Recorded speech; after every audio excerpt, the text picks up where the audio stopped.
Amém? Cumprimento os irmãos com a paz do Senhor Jesus. Amém? Vocês podem dar um glória a Deus aí? Aleluia. Com muita alegria nós estamos começando o 11º Seminário Osana Internacional, onde nosso mestre está aqui, Dr. Alderi Nelson Rocha, e que nós podemos orar ao Senhor, que o Espírito de sabedoria e de revelação esteja aqui, nos ensinando a palavra de Deus durante esses 3 dias, em nome do Senhor Jesus. Amém? Senhor amado, Deus Todo-Poderoso, em nome de Jesus nós entramos diante de Ti, da Tua presença, em oração agora, pedindo que o Senhor nos abençoe este momento aqui de aula, esses dias de aula, Senhor. Abençoa o doutor Alderi Nelson Rocha, abençoa os filhos dele, sua esposa, a sua casa que ele deixou em São Paulo, os nossos lares, nossa casa também, nossas famílias, Senhor. Que o Senhor esteja guardando, os protegendo, os livrando de toda a retaliação, de toda a seta, de todos os dardos inflamados do maligno. Que o Senhor nos guarde, nos proteja, e em nome de Jesus nós resistimos todo o poder contrário, todo espírito contrário, tudo que não provém do Teu reino, tudo que não provém de Ti, nós amarramos e expulsamos e lançamos no abismo, em nome do Senhor Jesus. Pai, haja paz neste lugar, em nome de Jesus, e haja também sabedoria no nosso coração, nosso entendimento, Senhor, para entender e compreender tudo que o nosso mestre nos ensinar, em nome do Senhor Jesus.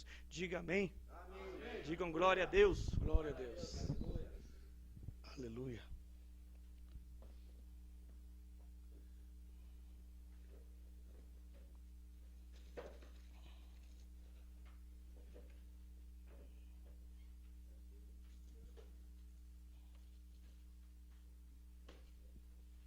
Eu estou preparando, nesse período que eu estive ali num aposento, eu estive preparando um artigo.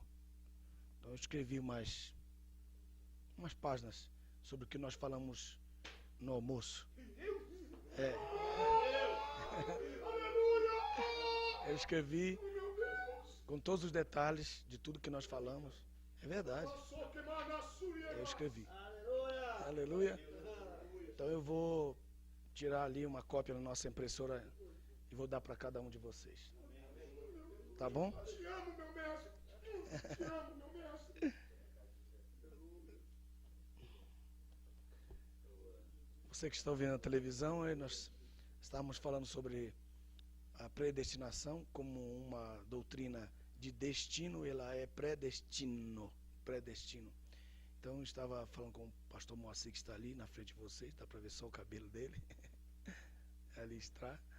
Então ele estava falando sobre isso e acabou que por causa dele, por causa das perguntas dele, acabamos tendo quase 2 horas de estudo ali no almoço, e foi uma bênção muito grande, e por isso eu escrevi sobre isso. Vamos estudar o livro de Ezequiel, um dos livros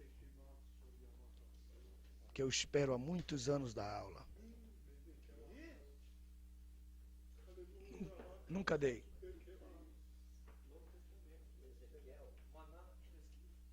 Ixi, nunca dei isso aqui. Nunca. Tá bom? Então, obrigado. Glória a Jesus por essa. Deus abençoe a sua vida também. Amém.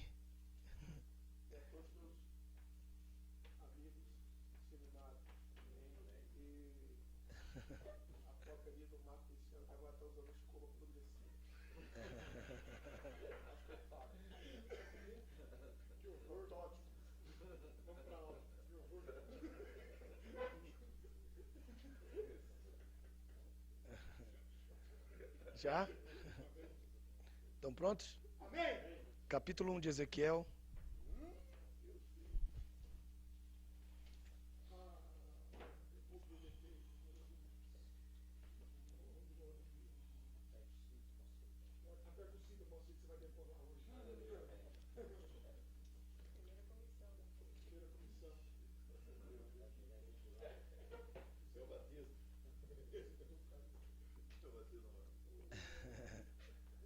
A comunhão aqui é muito grande, viu, irmão?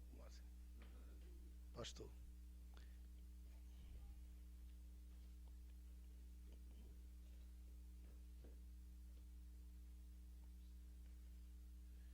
O livro de Ezequiel, ele é um livro que, se a gente vê do ponto de vista humano, a gente faria qualquer tipo de crítica e chegaria à conclusão de que esse livro deveria começar pelo capítulo 2 e não pelo capítulo 1.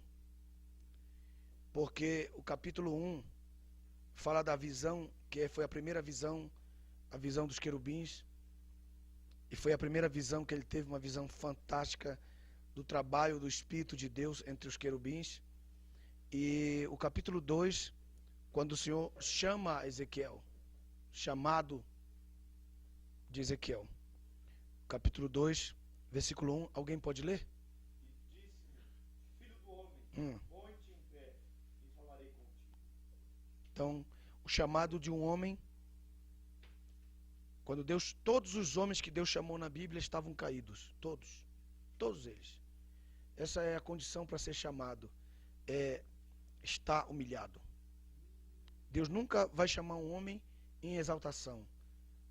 Como eu estava falando para vocês, onde está José? Na casa de Potifar? Vamos tirar ele de lá.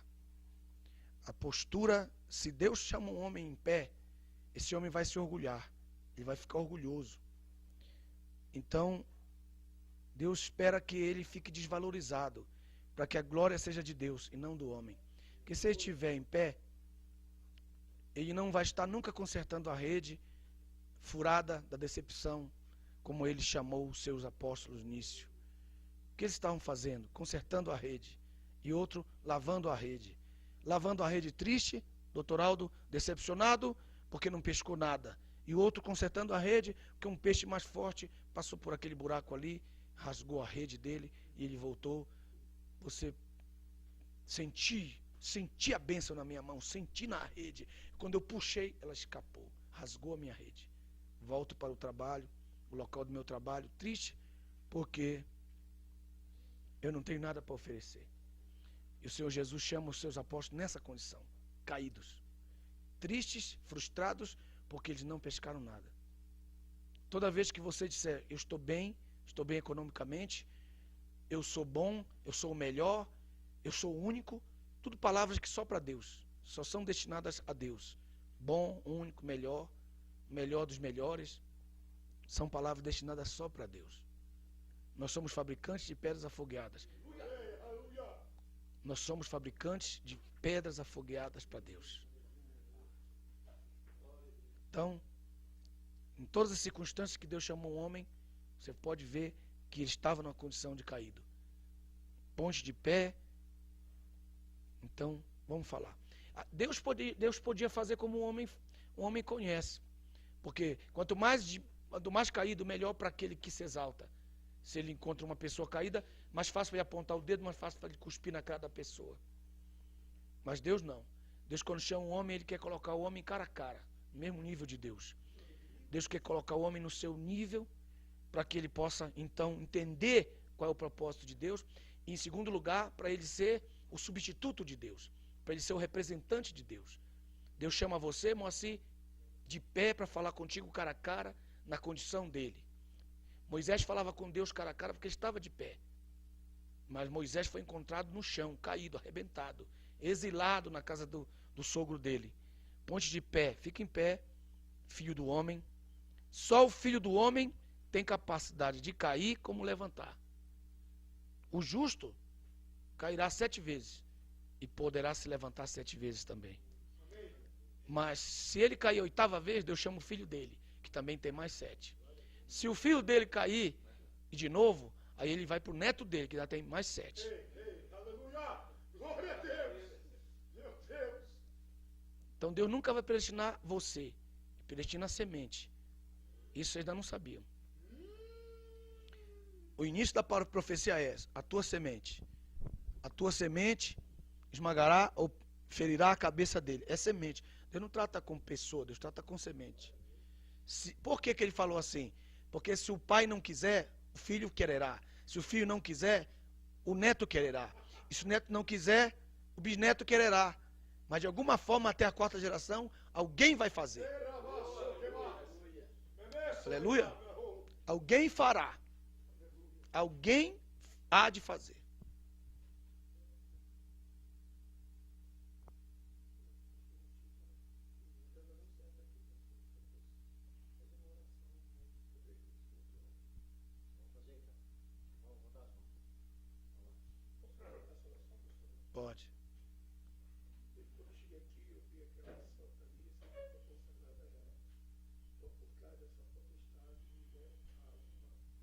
manifestação de querer através das nossas vidas. Senhor Deus, diante de Ti agora, Pai, nós sabemos que estamos num lugar aonde o Senhor conquistou, aonde nós colocamos a planta de nossos pés, é abençoado. Mas sabemos também, Pai amado, que esse lugar passou a ser território do adversário da nossa alma, quando consagrado àquela imagem de escultura. Então, Pai amado, quero pedir a Ti agora, em nome de Jesus, que todo tipo de rocha maligna no mundo espiritual, na atmosfera, sob potestade principado, começam a ser aniquiladas agora, Astarote, rainha dos céus, em nome de Jesus. E se territorial, Pai amado, Satanás mandou, Pai amado, algum dos seus emissários para intentar contra este projeto desta semana, contra a vida do pastor Nelson, contra a vida dos meus irmãos de Manete, de seus filhos, nós neutralizamos em nome de Jesus. Eu quero declarar cancelado todo ataque maligno aos diâmetros deste território, esse ambiente que nós estamos hospedados, em nome de Jesus, e torna-se agora santificado pelo poder da Tua palavra e do decreto, porque lá em Apocalipse diz que nós somos reis, Apocalipse capítulo 1, versículo 5, reis e sacerdotes, como reis, Senhor. Eu declaro esse lugar agora abençoado, para o Senhor agir, o Teu Espírito agir, em nome de Jesus, e como sacerdote, Senhor, que a Tua unção seja exalada, derramada, sem medida para conosco, na vida, Pai amado, do pastor Nelson e nas nossas vidas, em nome de Jesus. Amém. Amém. Amém. Então, voltando, capítulo 2, verso 1. Filho do homem, põe-te em pé e falarei contigo. Verso 2. Então entrou em mim o Espírito quando falava comigo, e me pôs em pé, e eu ouvi o que falava. Essa experiência de Ezequiel é uma experiência singular, porque ninguém no Antigo Testamento tinha tido uma experiência assim. Uma experiência como ele teve. Entrou em mim um Espírito quando falava comigo e me pôs em pé. Então, quem é que me põe em pé? Não sou eu mesmo.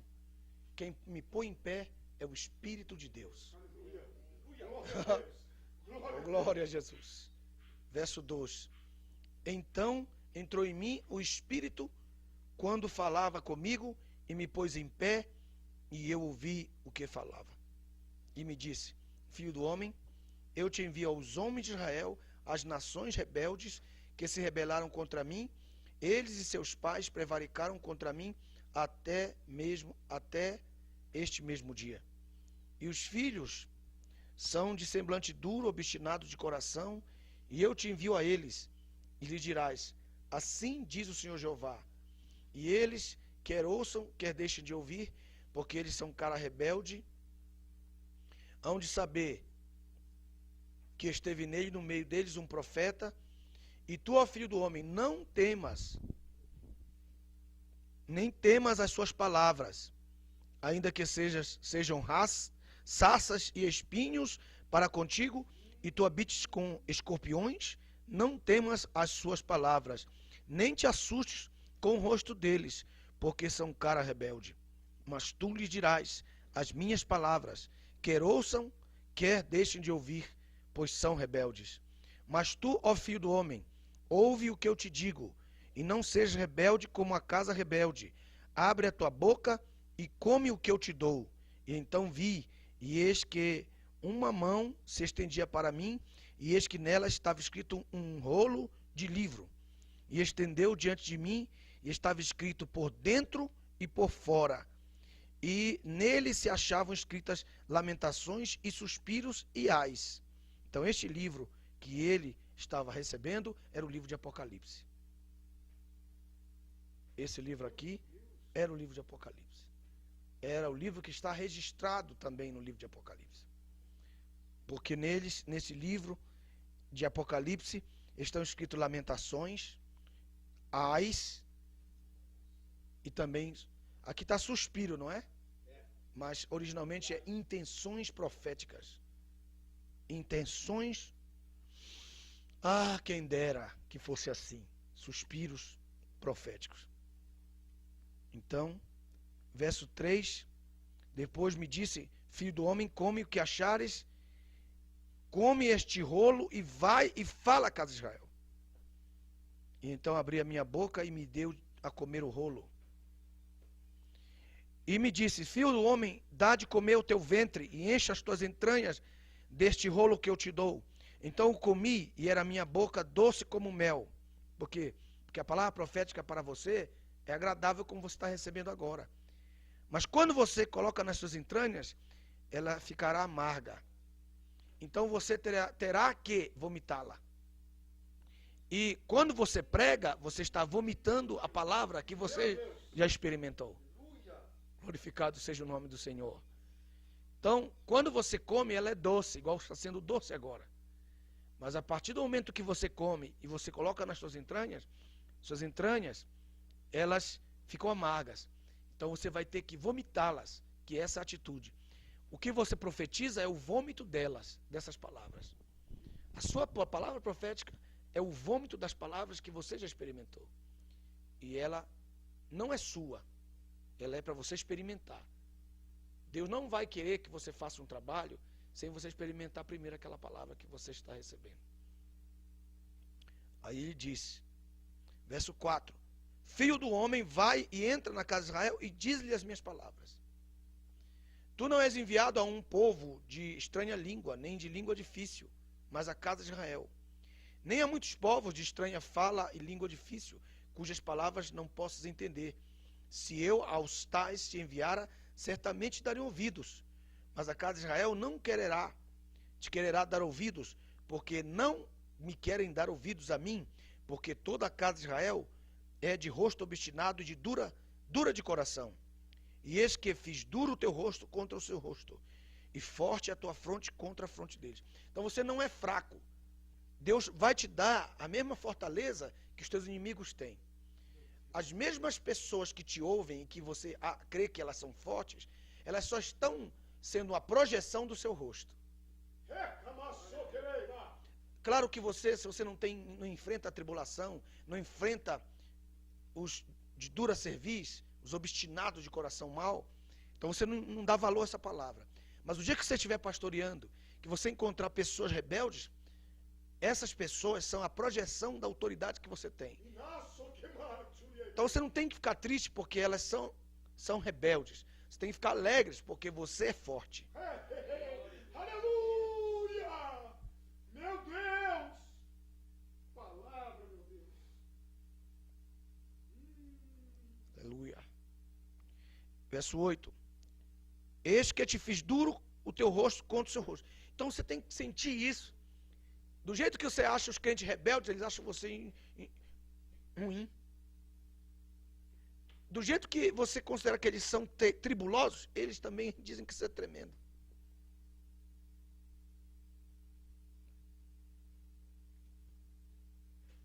Então, diga, eu sou forte. Deus me fez forte. E que tipo de fortaleza é essa? Verso 20. Verso 9. Está aí, doutor Aldo. Fiz como um diamante a tua fronte, mais forte do que a pederneira. Não os temas, pois nem te assombres com o seu rosto, porque eles são casa rebelde. Eles vão se triturar quando baterem em você. Eles vão se arrebentar quando forem contra você. Você sabia que com uma talhadeira e uma marreta você não abre um diamante? Sabia disso? Aquela grande falácia do filme da Rede Globo, os dois irmãos. Lembram disso? Que filme fantástico que a Rede Globo fez. Errou no final duramente. O camarada pega uma marreta e quebra o diamante. E diamante não é quebrado. Com marreta não. É mais fácil o diamante romper a marreta. O diamante é mais forte que o ferro. Só um diamante corta o diamante. Então ele está dizendo aqui, o que há de mais duro e forte eu pus no teu rosto. Só que a gente não se sente assim. Por isso que a gente fica fraco. A gente chora. Por muito tempo na minha vida eu chorava quando ouvi uma notícia ruim. Por muito tempo, muito tempo. Até que um dia eu estava lendo esse texto e entendi que da mesma forma como meus inimigos são fortes, que eu acho eles fortes, mais fortes eles me acham. Aqui na palavra. Irmão Célio, está aqui na palavra. Verso 10. Disse-me mais: filho do homem, coloca no coração todas as palavras que eu te hei de dizer e ouve-as com os teus ouvidos. Em primeiro lugar, o Senhor põe no teu ventre. Depois o Senhor manda você colocar no seu coração. O ventre aqui é a mente, que recebe as palavras. Então você tem a mente e tem o coração. Aí o Senhor diz assim: não deixa elas ficar só na tua mente, elas ficarem só na tua mente. Coloca no teu coração. Estou indo rápido porque eu tenho que chegar em outras coisas. Só estou lendo e aproveitando, dando aqui uma colher de chá para vocês. Verso 11. Eia, pois, vai ao do cativeiro, aos filhos do teu povo, e lhes falarás, e lhe dirás: assim diz o Senhor Jeová, quer ouçam, quer deixem de ouvir. Levantando-me o espírito, e ouvi por detrás de mim uma voz grande de estrondo que dizia: bendita seja a glória do Senhor deste lugar. Nenhum de nós, meus irmãos, tem uma grande mensagem se você não tiver uma experiência com a glória do Senhor na sua vida. A glória do Senhor. A glória do Senhor. Vou dizer mais uma vez: a glória do Senhor. Aleluia. E ela é audível. Verso 13, não foi ele que disse bendita, foi alguém que disse. No verso 13 assim: ouvi o barulho das asas. Aí na sua Bíblia está animais, querubins.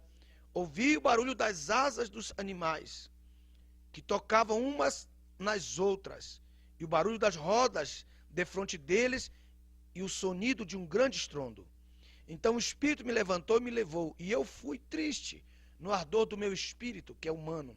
Então você tem o Espírito com letra maiúscula no verso 12, o Espírito com letra maiúscula no verso 14, e o Espírito com letra minúscula no verso 14. No ardor do meu espírito, mas a mão do Senhor era forte sobre mim.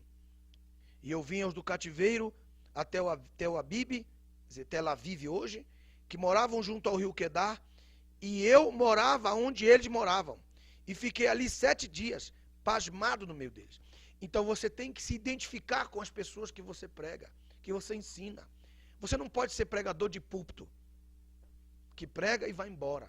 Você tem que saber a necessidade, morar com aqueles que você ensina. Você tem que morar onde eles moram, mesmo que seja só por 7 dias. Para que a sua mensagem seja uma mensagem recebida por eles.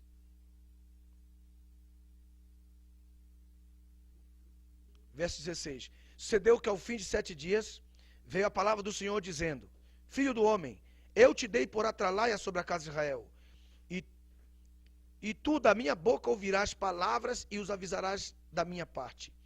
Quando eu disser ao ímpio, certamente morrerás, não avisando tu, não falando para avisar o ímpio acerca do seu caminho, ímpio, para salvar a sua vida, aquele ímpio morrerá na sua maldade, mas o seu sangue eu requerei da tua mão. Então nós somos culpados da vida daquele a quem nós não pregamos e que podíamos pregar. É isso que ele está dizendo aqui. Ok? Verso 20.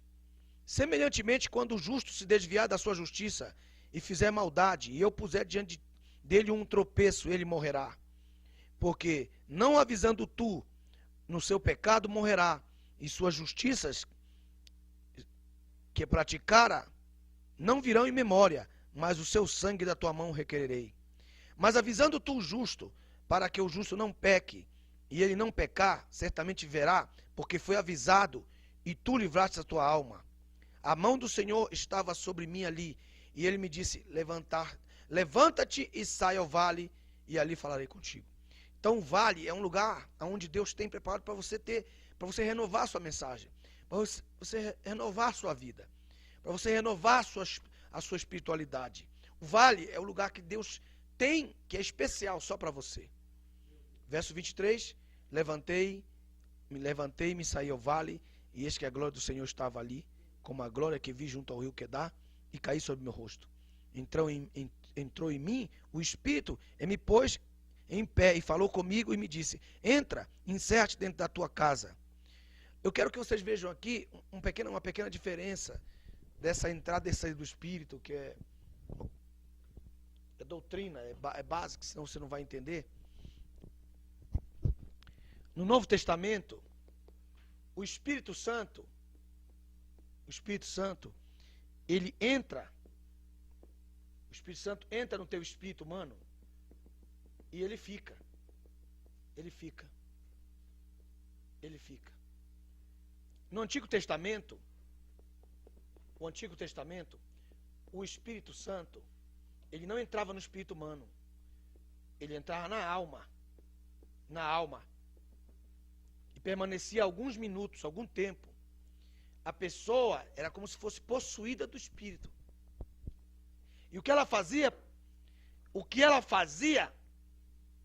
ela quase não lembrava. Muita dificuldade ela lembrava. Isso é uma diferença muito grande, grave.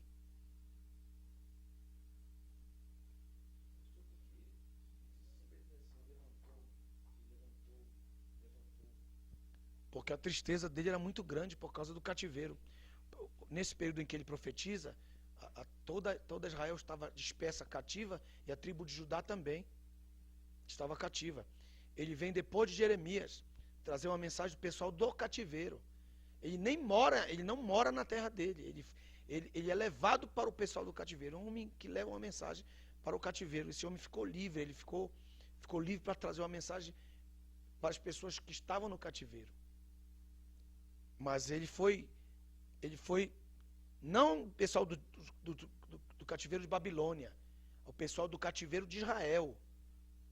Para isso você tem que entender que as 10 tribos foram levadas cativas por Senaqueribe, que os dispersou naquelas nações e trouxe as nações para a terra de Israel. Então Deus está mandando levar uma mensagem para esse povo. Ele é um missionário para esse povo que está espalhado entre as nações. Mas, voltando aqui, no Novo Testamento, o Espírito Santo, ele entra no seu espírito humano e fica. E daqui ele faz o trabalho da alma até chegar no corpo. O Espírito Santo, ele vai chegar no corpo por causa da nossa ressurreição. O fim é a ressurreição. Ele começa com regeneração, quer dizer, novo nascimento, batismo com o Espírito Santo e até chegar na ressurreição, que é a sua glorificação. No Antigo Testamento, ele entrava e também saía. Por isso que você vai ver, olha aqui, no capítulo 3, versículo 24, 3:24, ele entra de novo. Veja no capítulo 2, verso 2. Alguém pode ler? Então entrou em mim o Espírito quando falava comigo. Depois, agora lê o 3:24. Então entrou em mim o Espírito e me pôs em pé. Então, o Espírito não permanecia nele. Era uma coisa temporária, era uma habitação temporária. Mas na parte da alma, e não na parte do Espírito. Uma habitação temporária. Então entrava e saía. Digam comigo, entrava e saía. Entrava e saía. Então essa não era permanente. E também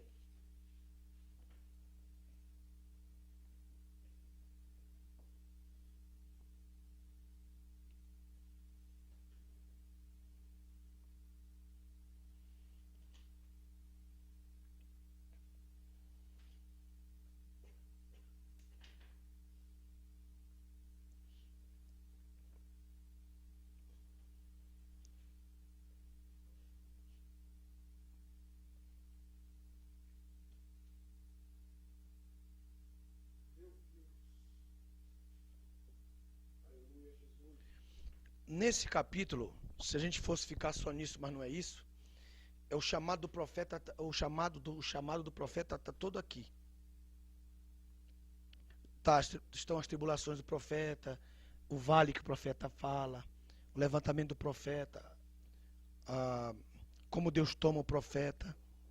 Também está a tribulação dos profetas, que é quando as pessoas querem colocar mordaça na sua boca, para que ele não fale.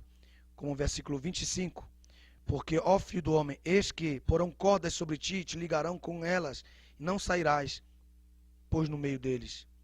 E eu farei que a tua língua se pegue ao teu paladar, quer dizer, você fique mudo, e não lhes servirás de varão que repreenda. Então, um tempo em que você fica quieto, calado, você não usa a mensagem, a palavra que você prega não tem sentido. Verso 27. Mas quando eu falar contigo, abrirei a tua boca e lhe dirás, assim diz o Senhor, quem ouvir, ouça, e quem deixar de ouvir, deixe, porque casa rebelde são eles. O trabalho que o Senhor vai usar no chamado dele, que é o capítulo 2 e o capítulo 3, diga comigo, é um trabalho tipológico pesado. Diga. É um trabalho tipológico pesado. Se eu não entender, ou se nós não entendermos esse trabalho tipológico do livro de Ezequiel, ele é profundamente tipológico. O livro de Ezequiel é como se fosse o livro de Êxodo vivido. Se eu pusesse um livro ao lado desse, seria livro de Êxodo. O livro de Êxodo, ele seria o livro de Ezequiel. O livro de Ezequiel até começa com é o livro de Êxodo. Só que é o livro de Êxodo edificado, construído, e uma pessoa andando no meio dele. Isso é um segredo, viu, irmãos?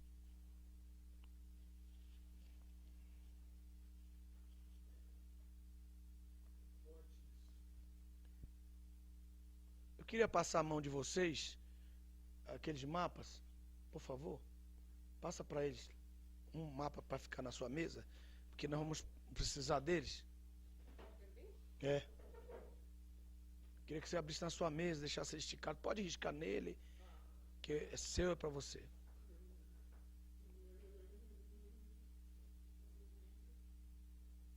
Tá aí o Fábio.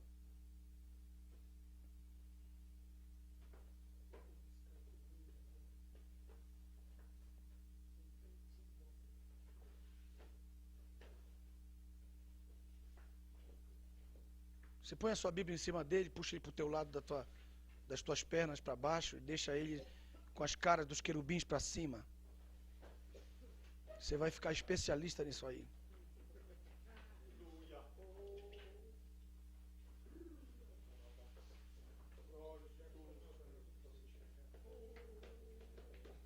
Ele é seu, esse mapa.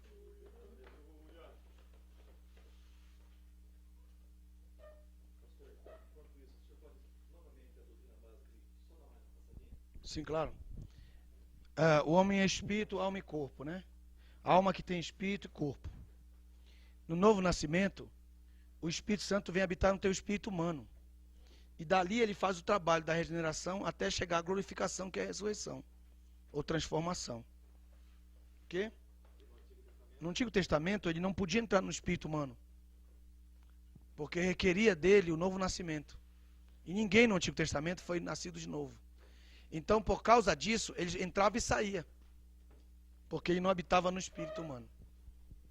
Então, isso é bem básico para você entender um pouco do livro de Ezequiel.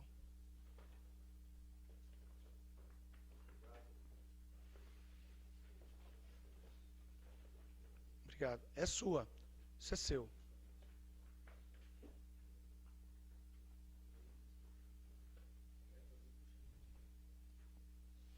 Então eu quero que você puxe aí para o lado branco a sua caneta aí que você estiver anotando. Não tem medo de riscar não, isso é mais para você colocar seus estudos, sua referência, você vai aprender muita coisa. Se você quiser for mais ágil, você pode dobrar sua página para frente e escrever atrás também. Entendeu? Aí você tem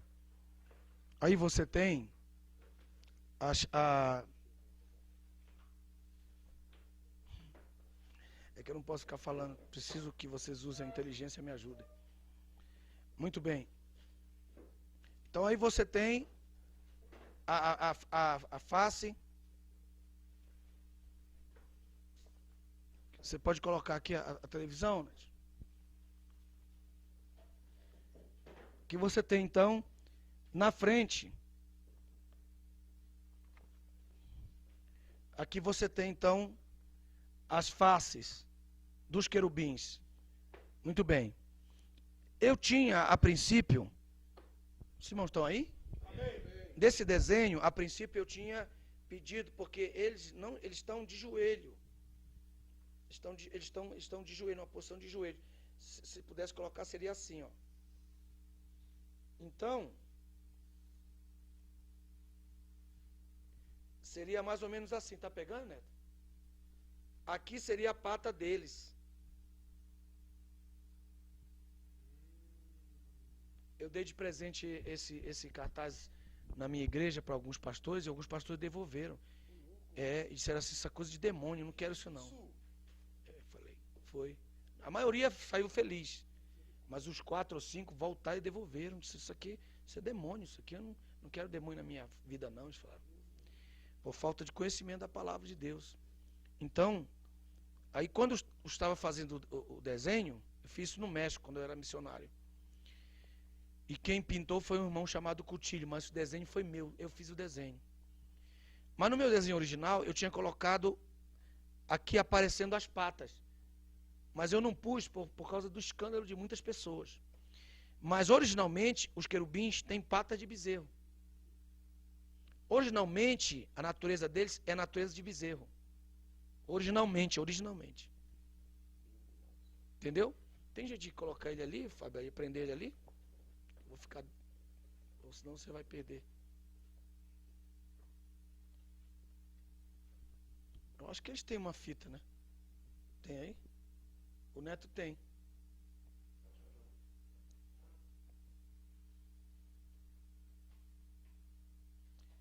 Meus irmãos, se você não estudar como você está estudando aqui, você será apenas mais um pregador. Ou talvez nem pregador. Como disse o pastor Paulo César, você é um prega-graça.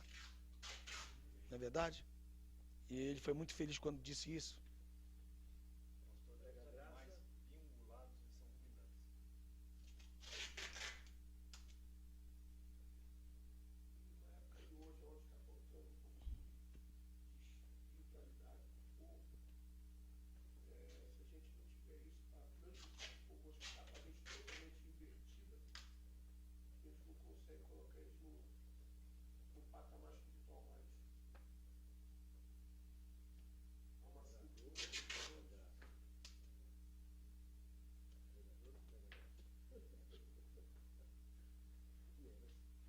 Põe um pouco mais para frente esse quadro. Pode pôr mais para frente, mais assim. Isso. Tá ótimo. Estão aí, meus irmãos? Estão contentes?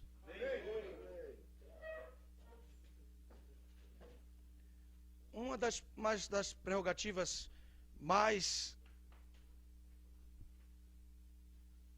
necessárias, pastor Josué. Hoje, se você não conhecer o trono de Deus, se você não conhecer o trono de Deus, como ele se move, você não conhece nada da palavra. Não conhece nada. É tanto preconceito concernente aos querubins, é tão grande o preconceito contra os querubins, que quando chega em Apocalipse, eles põem animais viventes.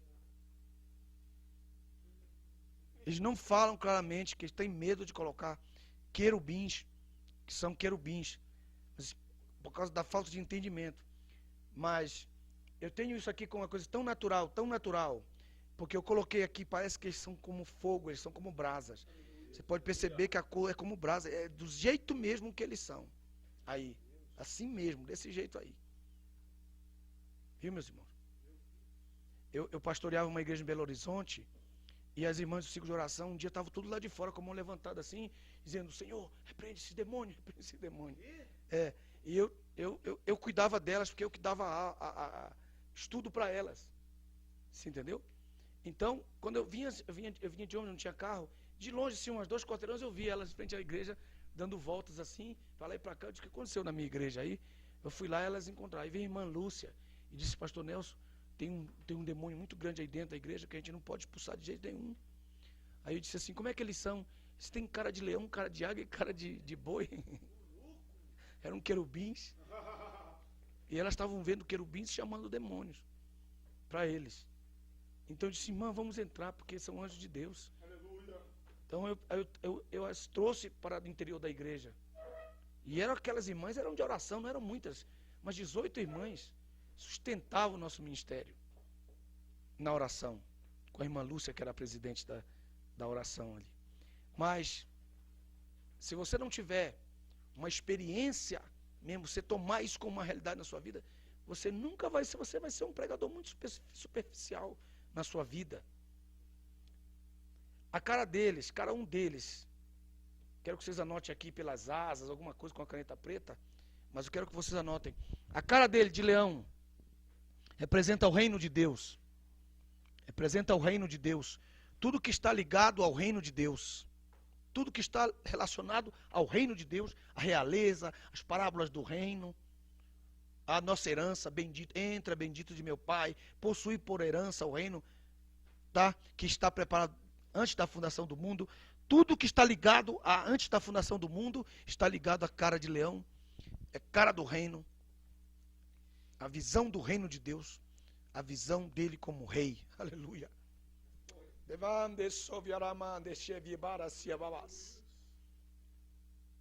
Essa visão do lado esquerdo, pastora Eva.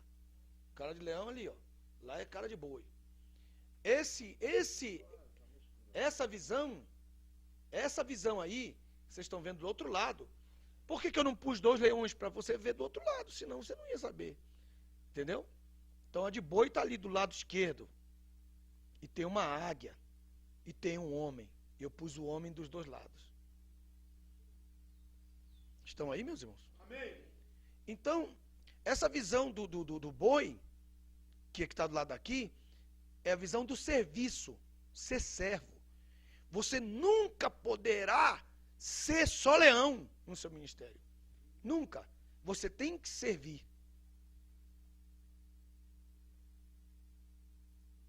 É uma coisa natural do homem. O homem se submete facilmente. E é muito difícil para a mulher submeter. É o mais. Você colocar 2 mulheres, 3 mulheres, 4 mulheres, vai ter encrenca ali entre as 4 mulheres. Porque é difícil para a mulher submeter. Ela só pelo sangue.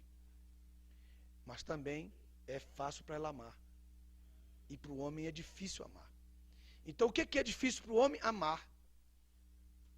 Muito difícil. Porque dentro da natureza humana é quantidade do homem. Quantidade. O homem é quantidade. A mulher é qualidade. A mulher ama aquele que ela admira. Se ela admira, ela continua amando. Se ela deixa de admirar, ela deixa de amar. Porque o amor da mulher está baseado na admiração. Meu Deus, admiração. Isso aí é muito fundamental, isso é bíblico. Entendeu? Então, qualidade. Por isso ela não ama 2, nem 3, nem 4. Porque ela não é quantidade. Entendeu? O homem, ele quer sempre quantidade. E ele acaba se ferrando porque ele não tem ninguém. Não tem ninguém.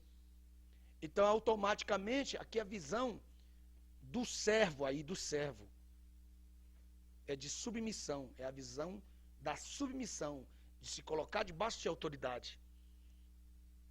E ele está colocando isso na característica do querubim. Você serve. Então é metá. É que é um quarto. Então, ele tem um quarto de serviço, um quarto de autoridade real, um quarto de visão além das estrelas, acima de todas as considerações humanas. Ele pode ver, conhecer e procurar, buscar as coisas que são celestiais, a águia. A visão dele, aonde ele vai. E por último, o homem, que é a administração, o poder de dominar, de administrar, de contar, de colocar sob o seu domínio contado, é o homem. Então, a administração humana do homem, o serviço do boi, a realeza e a autoridade real do leão e a visão da águia. Essas 4 visões que nós vemos aqui neles. Eles têm isso neles. É parte deles. Então eles não têm problema, irmão, de deixar um palácio e ir para uma manjedoura. Eles não têm problema. Eles não têm problema. Eles não têm problema. Eles não têm problema.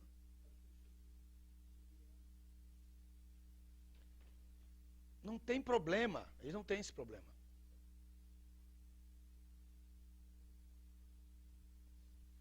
Agora há pouco dias atrás estava na minha igreja e uma grande personalidade veio à nossa igreja e ao invés dele ir diretamente ao pastor e saudá-lo, ele passou de longe e fez assim. Naquele momento ele perdeu tudo.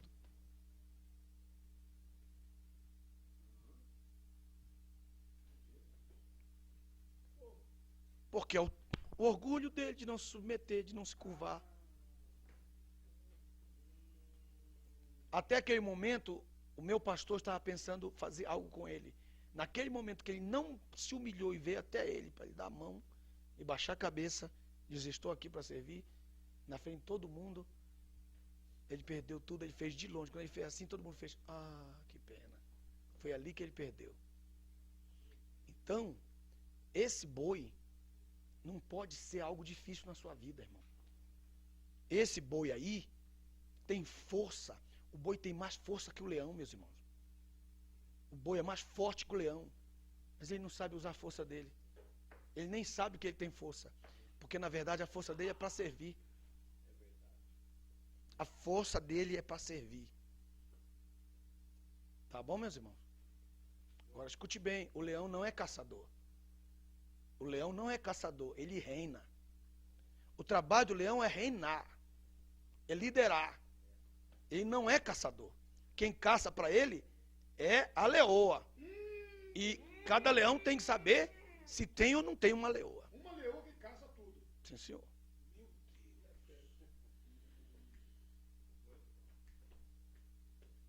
O leão não caça, o leão reina. Agora, se a esposa do obreiro não sabe que ela tem que caçar para ele, aí que está a glória dele. E a glória dela é maior que a dele, porque se ela caça para ele,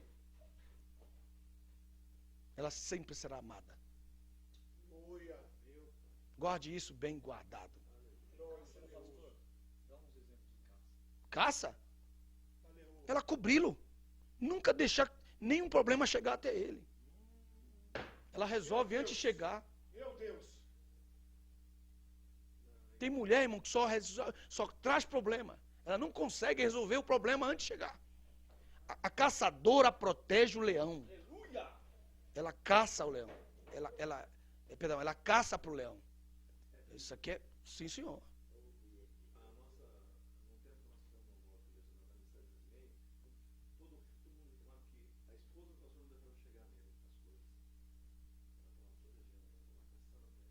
E esse homem a respeita sempre. Assim, e a minha esposa fala que ele ama e ele falou que ela quer. Por quê? Porque ela casa também. Então, assim como o senhor disse que... Eu não estou falando isso para alegrar você, nem homem nem mulher. Porque está dentro da minha classe, da minha aula. Eu tenho que falar sobre isso aqui. Aqui dentro dessa visão do leão aqui, ó. Assim como a mulher perde a admiração, ela deixa de amar, o homem também se perde. A admiração de uma mulher para com o homem é pelos seus feitos, pelas suas obras e pelas suas conquistas. Ele pode ser um mecânico, mas um mecânico bem sucedido. Aí a mulher dele chega lá na mecânica e vê 1000 carros e ele trabalha lá no meio. Ela diz, meu marido é demais, ele é o melhor aqui, ele é o melhor mecânico que tem aqui. Ela o ama mesmo cheio de graxa. Porque ele é um mecânico. Entendeu? Então, essa visão da leoa, caçadora para o leão, é a igreja. A igreja, ele disse, ide pregar o evangelho a toda criatura. Por que Jesus não prega? Ele não é Deus, ele pode dar um brado e todo mundo se curvar. O leão pode dar um rugido e toda a floresta se submete. Mas ele não usa isso, não. Fala alguma coisa, meu. Ô, Josué. Fala, Josué, não tem nada, não glória a Deus. Pastor Josué, o senhor falou que ia trazer água para mim, eu trouxe até hoje. Meu Deus. Vocês estão aí? Amém? Pastor Mocílio. Então, você está pensando que ele era manteiga, que ele era leão, pastor Mocílio. E a leoa, a esposa dele, a irmã Flávia, protegia. Porque tem muita mulher que qualquer cotititi na igreja vai pro marido, que é o pastor, e o marido chega na igreja, arrebenta tudo. Vai todo mundo embora, fecha a igreja. Acaba com o reino dele. Não pode ficar esse negócio de titi na sua vida. O leão não tá acostumado com esse negócio. O leão tá acostumado com esse negócio de titi, não, ué. Não tá acostumado, não. Porque leão não gosta de titi, não. Ué. Leão não gosta de titi, não. O negócio dele é verificar o perímetro, ver se os filhotes tá tudo direitinho com os filhotes, ver como o leopardo do lado. Visão não é bobo não, meu irmão. É, qualquer coisa ele faz. Visão. Isso aqui é sério, irmão. Águia. Águia. Que águia? Visão. Visão. O homem que tem visão, ele... Ó, escute bem. Põe a mão no ombro do seu irmão. Põe a mão no seu irmão, por favor. Diga, olha aqui, meu irmão. Se você viver no mesmo dia, na mesma semana, e no mesmo mês, e no mesmo ano do seu liderado, você não é águia. Porque sempre está 10 anos antes.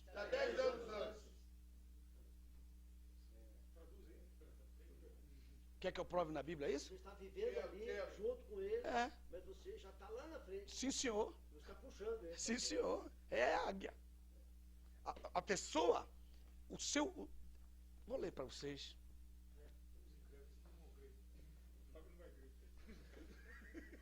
Sempre tem, né? Olha o Renato lá, o Betinho. Não, tem que... Gostei que eu sei não falar nada. Sabe quantas vezes O Betinho de Renato ouro. escreveu no caderno dele lá na episcopal? Vou nem falar. Ele viu que ele só pisca. Episcopado. Em 1555. Uma gilete de topete. Capítulo 4 de João, versículo 35. Quero mostrar essa visão. Que é a águia? Que é ser uma águia? É. Capítulo 4, verso 35. Não dizeis vós que ainda há 4 meses até que venha a ceifa? Eis que eu vos digo, levantai os vossos olhos e vede que já estão brancas para a ceifa. Jesus estava há 4 meses adiantado. Meu Deus! Ramande covia, corebexiamas. O líder sempre está 4 meses, no mínimo, adiantado dos seus obreiros. O camarada está ali em julho, ele já está. Agosto, setembro, outubro, novembro, já está em novembro. Aleluia. Vocês estão aí? Falou alguma coisa? Então, essa visão da águia é a visão antecipada. Ana tinha uma visão tremenda de águia. Ana, que o filho dela estava com 4 anos de idade e ela fazia éfode para quando ele estivesse já com 5. A visão dela. O provedor e a provedora nunca estão no dia que ele está vivendo. Quando ele acorda, dia 10 de dezembro. Não, que 10 de dezembro? Você já está lá no outro ano, você já está você está vivendo, só andando no físico ali. Mas você não está ali. Você está fazendo o que tem que fazer, porque você já projetou isso. Não estou falando de planejamento, não, irmão. Não estou falando de planejar. Não, senhor, pare de conversa fiada. Eu estou falando de visão. Visão. Vocês estão dizendo que ainda falta 4 meses para a ceifa? Para mim, já é hora de colher. Essa é a visão do Senhor Jesus. É a visão de águia. Visão de águia.